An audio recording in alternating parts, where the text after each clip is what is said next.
So welcome back guys to the Becoming Spiritual YouTube channel. I am your host Baba, and today we're gonna be going a little more in depth into your personal astrology. So in previous videos I already discussed the importance of the ascendant and finding the ascendant and really looking up your natal chart. Right, but today we're going to go a little more in depth. Today we're really going to be speaking about a few things. So the first thing is this: every particular house in your astrological chart rules an area of life. So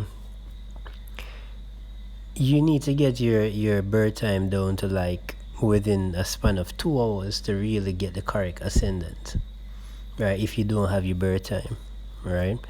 So if you can do that, then it will show you what houses are really working, what houses are what area of life. If you don't, what you can do, for example, last year, the 21st of December, that's 2020, we had a great conjunction between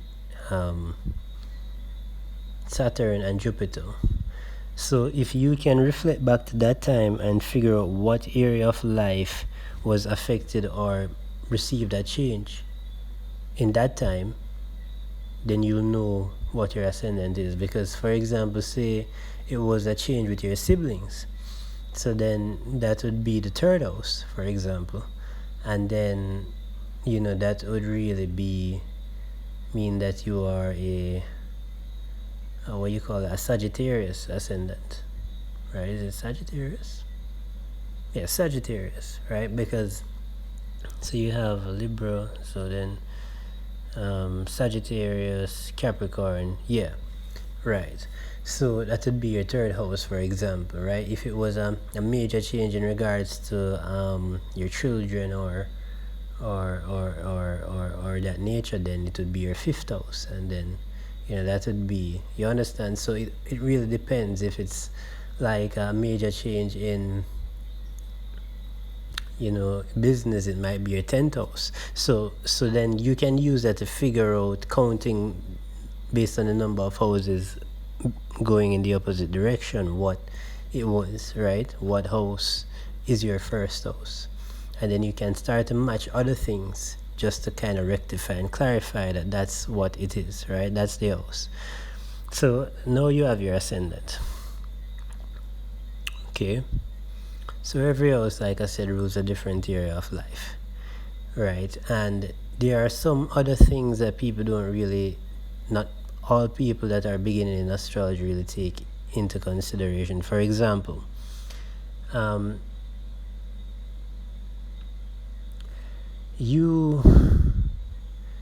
it just kind of slipped me I just know, but right. So if there are many things that people don't really take into consideration, like for example, like the asteroid Chiron. It really shows you where it's they call it the wounded healer. It really shows you where a lot of your pain lies. The north and south node of the chart, it's not displayed on all charts, but you can definitely get that in your extended selection on astroseek.com, and those really show you the destiny of this lifetime and your past life events right. So the south node is called K2, right? It looks like a horseshoe that's turned like looking like a U. And the north node is called Rahu, which looks like an N, right? But more like a horseshoe looking N. So those really, the north node is really about your destiny for this lifetime, sometimes even for following lifetimes, and the south node is about previous lifetimes. So the house and the sign that's in will give you an idea as to what kind of person you were in your past life and what you are aspiring to be in this current life or even future lives. Right. The aspects between planets, if you have stelliums, right? For example, you have 3 planets in a particular zodiac or house, then you know that there's a strong focus on that area and aspect of your life for this lifetime, right? The condition and the position of your moon is especially important because the moon is the internal world, it is the mind, right? The moon and Mercury really is the mind, but the moon is more like the internal world, and the Mercury is not only about thinking, it's also about the nervous system, right, and speech and things of that nature, communication type things, right? So if you really have to look at the condition of your moon. If your moon is aspecting other planets, if it's being negatively aspected by malefic such as Saturn or Mars or anything of that nature, because the condition of your moon will give you a better idea as to things that you may need to work on or so on and so forth to really keep yourself in alignment and so on. The Venus, if you're a man, the Venus will kind of tell you the kind of woman that you're most attracted to, and the aspects to Venus as well. So aspects really mean the communication between other planets and that planet, right? So if a conjunction is like if another planet is within 10 degrees of that planet, within the same sign or even outside the sign, and so on. And there are sextiles, trines. There are many. You guys can definitely look them up. But the conditions of that. If you're a woman, the Mars will kind of tell you what kind of men you're attracted to, but your Jupiter sign will more tell you the kind of husband or the kind of person you're looking for in a husband, right? Jupiter is very important because it tells you about your look, right? So luck wise and Jupiter, right? Yeah, it's that's very different for everybody. You might get luck in different ways depending on what zodiac that falls in, because even if you think about it, even a person that they might consider a criminal, he's probably getting luck from doing that kind of work, right? So you might have Jupiter in a particular sign, right? And he benefits from certain things, and it all depends on the zodiac and what that zodiac rules over, right? That Jupiter is found in.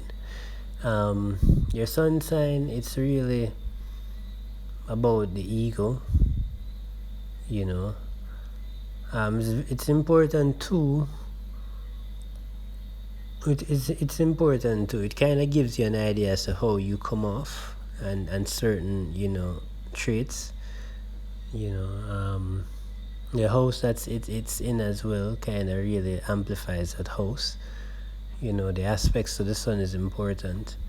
The sun and Mars are really the two fire signs, right? And or the fire planets. So that those are really the Mars really gives you an idea as to what drives you, right? And what you're aspiring for, or what aspect of your life really gets you motivated. Mercury is about communication. We have Neptune, that's about more like the subconscious mind, right? And Pluto, which is about transformation, destruction, that kind of thing. And as Saturn is mostly about restrictions, depending on the aspects it's making to other planets, what sign it's placing, and so on and so forth. If you have Saturn or planets in a Saturn ruled house, they might be restricted in some sense. If Saturn is making a hard aspect or so to another planet, then it might really be restricting that area of life that Saturn is placed in as well. So Saturn normally comes around like to its starting point that they call the Saturn return every like 30 years or so, right? Some people it's like between 28 and like 32.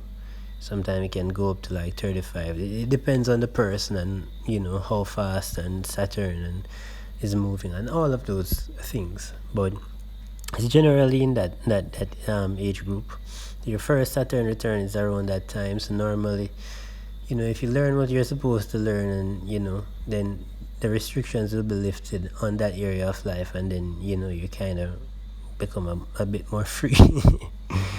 So, I mean, understanding your personal astrology is important because there are things about yourself that you'll know that you probably can't even really express because there is no real way to express it.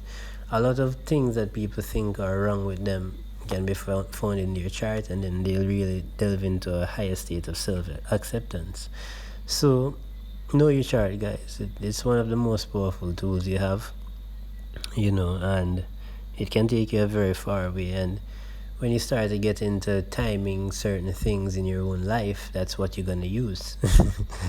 Right? And there are different types of astrology. There's Hellenistic, there's tropical, there's Vedic, there's Babylonian. But right now we're really talking about tropical, right? But all of them have their own merits. There is even Ethiopian astrology, yeah, I believe. Yeah, I heard someone spoke about that before. But it's just stick to something that you resonate with. I mean, everything will resonate differently, but so far, I believe personal that tropical is most accurate. And you can really use the chart to really figure out a lot of things in your life, especially things that you see happening now.